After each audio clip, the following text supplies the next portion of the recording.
Okay, I'm going to address something today that I've been thinking about, and I talk about a lot with people on any given day.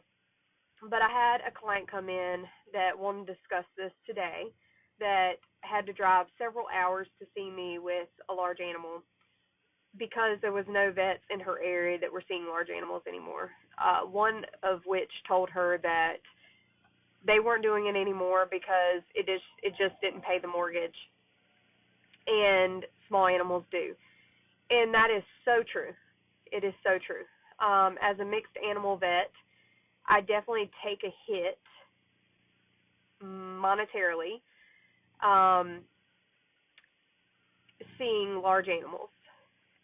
Not only monetarily, but I see an issue in work-life balance when you do mixed animal or predominantly large animal. It's just hard. It's harder. It's harder on the body when you do large animal. Most large animal, I think when I graduated, there was an average of 5 years that the body could withstand large animal fully. And as a person that is now diagnosed with neurobrucellosis, a super rare condition that I got from a cow, yeah, the body definitely takes a hit.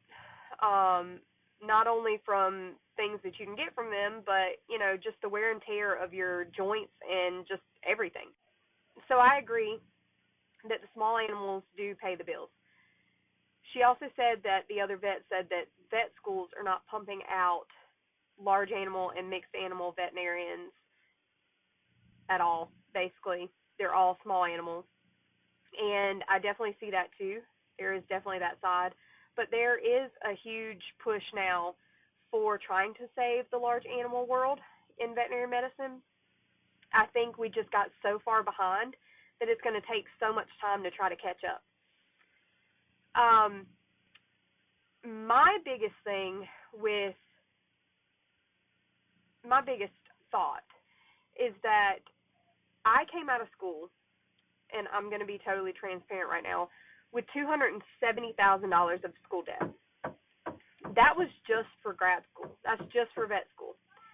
So $270,000 of school debt, and you look at the debt-to-income ratio for veterinarians, it sucks, especially in more rural areas. If you go to a city, you might get paid decently. But mixed animal and large animal vets are not going to get paid the same as small animal vets. They're not. So these new grads, even if they go in with a heart for mixed animal or large animal, when they get in and they start seeing how much debt they're actually in and how much they're going to make when they come out doing either small or mixed or large, I mean, I don't fault them for deciding, okay, hey, small animal pays way better because, and it's less taxing on the body. It also gives you more of a work-life balance. So those are the positives with small animals, and those are the things that I think students look at. And so I don't necessarily think it's the schools making them that way. I think it's just the economy and everything in general. Like the school debt is insane. So that's one big factor of it. The second factor is that with large animal medicine, people have treated their animals themselves for so long that it's wiped out the job opportunities for large animal vets. Why would someone with $270,000 of school debt come out and go large animal or mixed animal when there's not really a market for it? You have all these people that just treat their animals themselves. Small animal world's not really like that. I mean, you get a few that try to treat things, but in the grand scheme of things, they're going to take it to a vet. Large animal people are not that way. They're not that way. Okay? They're not going to bring it to you typically. Now, you do have some, okay? You do have some. You have the horse show people and some of the showers in all species. And then you have just people that do really appreciate their vets and stuff. But a majority are ones that have learned to treat themselves, and they bring them to you when they are half dead. Okay? So you're seeing the worst of the worst, especially rural vets, which are most mixed animal vets.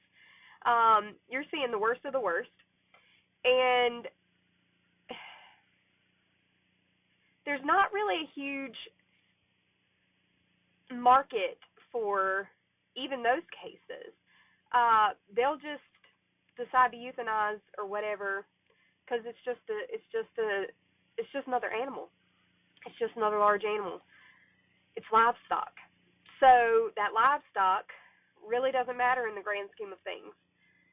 So, and I'm not saying that in a harsh way because there are food animals, okay? There are food animals, and then there's not food animals. And they're both okay. But it's just really hard on mixed animal and large animal veterinarians to do that job because there's not really a huge market for it right now. There is if you go to certain places, like if you're doing cattle and you go to a cattle-rich place, there would be a market. If you do horses and you go to Aiken or Kentucky, if you do those types of things, yeah, there's markets for that.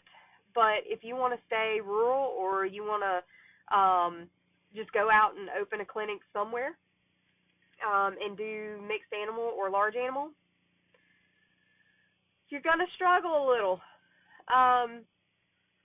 until you can get a good foundation. And then even then, it can be tough.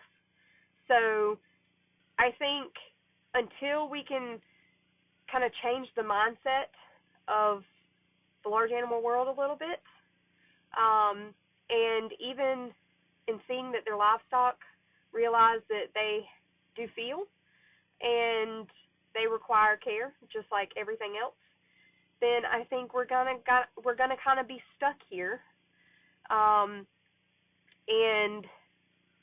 I do think that until we can handle the crazy school debt amount, we're going to be stuck here. So those are the problems that I feel are huge in this area. Now, other people may feel differently, and that's totally fine. I may be wrong. I will be the first to admit if I'm wrong. But that is what I see as a mixed animal rural practitioner, and I hope that it can right itself in the time that I am still a veterinarian. But y'all have a blessed day.